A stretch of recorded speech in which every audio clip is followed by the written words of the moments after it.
Alright, so if you guys remember the last project I did away with all the toggle switches in my Jeep Wrangler that we built.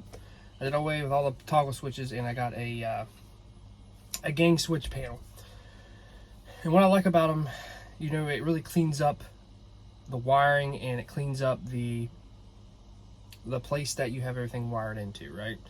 The last switch panel that I bought was a lot of money, and I want to do another one on my diesel truck because we have a lot of stuff we got to wire up, and I don't want a bunch of toggle switches in the truck, right? And if you know anything about military Chevy trucks, 80s, they have a few problems with the glow plug card, and a lot of people like to put high idle switches on a toggle switch, which I'm going to do that. But I want my glow plugs to be on a manual switch. That way, if that card ever blows out, I can do it myself. So we went ahead and picked this up. This is actually budget friendly, and this is actually a really nice kit. So we're gonna go ahead and take it apart. I got the 12 gang switch panel. So I'm just gonna unbox it right here in the truck instead of being all professional and doing it like I did the last one. But it comes with the instructions. And one thing I did notice with this kit, it comes with a lot more stickers for the buttons. The last kit I got came with very basic button stickers. This has everything you'd ever need. Like, it has everything you'd ever need. Stuff that you wouldn't even think of. Fuel one, hubs, sway bars, front rear, whip, light bar, horns. We got side lights, driving, emergency, fuel pump, all kinds of stuff, right? Raise and lower. I mean, there's a ton of stuff on these stickers, right, you can use. So that's really going to benefit us when we go ahead and hook this switch panel up. It comes in a box like this.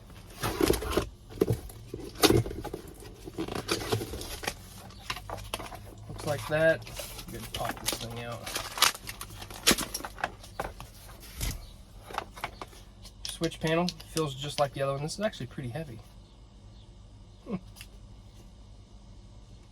Has a light switch, has a power button, has a nice little plug, just like the other one. Comes with a breaker, like the other one.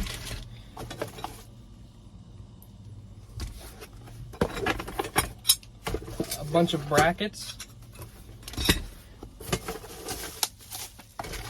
Necessary stuff to hook up the fuse box, zip ties, always need zip ties, bolts, brackets. This is for the fuse box, more brackets. This is the box. Here's everything that you need to know in the instructions. I've looked up several of these, so I really don't need it. But I like this fuse box because it's actually really nice. Let's pop it open. So here is the fuse box. You can mount this anywhere near your battery, which I have tons of room in this square body. Has a nice little lid, has extra fuses on the top.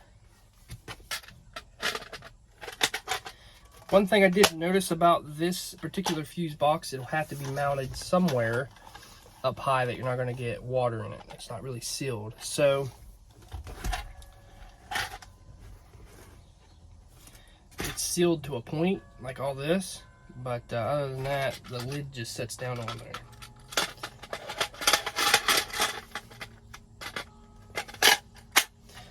Another reason why I like this, you don't have to run a ton of wires to the battery.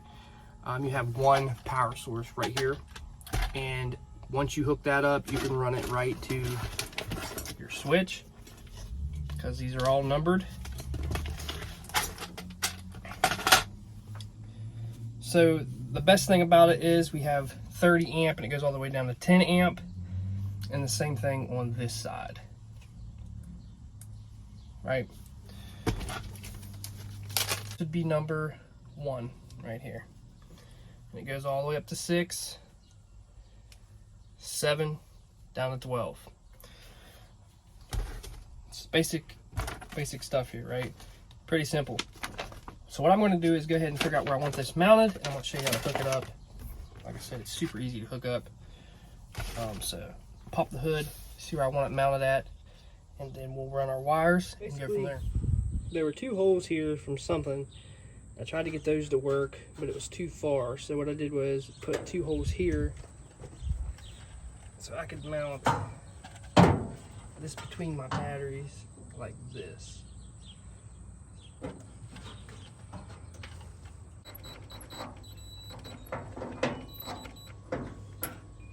Basically it's sitting right here. I have a battery right here and a battery right here because I have a 24-volt system. So this should work pretty good. So I ended up putting it right here by the light switch. That way I can just reach over here and do what I need to do. And I can do away with all this. I went ahead and unran all this so I can get rid of it. So it comes with a 100 amp breaker. So what you want to do is put the small wire, or the wire that has the small holes on both sides, on the aux side. And you'll have a small hole on this mounting point. It says battery, and then you'll have a big hole right here that you can put on your battery terminal. You gotta put this in between your battery and your box right here. All right, so you gotta hook your ground up here away from all this. This is your hot wire. It runs to your breaker. This runs to the battery. Make sure you run this stuff out the side because that's the only openings this thing has. This thing, I run it through a hole in the firewall. Brought it out here. It runs across the engine. And it plugs in right here. All right, so now you got all the power hooked up. I have fog lights on the front of my truck. It's going to be the 3rd switch on the panel at the top. So 1, 2, 3. I have a wiring harness for my grill lights. So they're right here. All right, so I got everything hooked up. I'm going to use black marker and take out underglow because this is my glow plugs. This is my idle up switch. This is my grill lights. So you click it.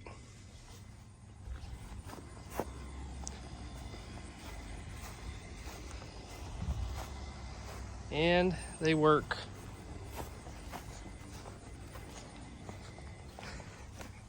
You can click them off. This thing stays on, or you can turn it off like that and it don't use any power. Super simple. So now I have my glow plugs. I can idle up my truck and turn my grill lights on, and whatever else I add I can put on here. This thing has tons of features too. It's in the instructions. So super easy to wire up. I love this because you get a bunch of toggle switches and a bunch of wires going to the battery or the fuse box. You have a separate fuse box that the wiring goes to, and basically this runs everything. All right, so here's an update of everything I got now. Got my glow plugs, idle up, my grill lights, I got USBs, tray lights I call them, it's for the top of my bed, air horn, and some rock lights. In the future, I'll add stuff to these. Just blacked them out. I have a ton of them left. I have a ton of them left that I can still use. So this is how we're going to run it for now, but this thing works pretty good.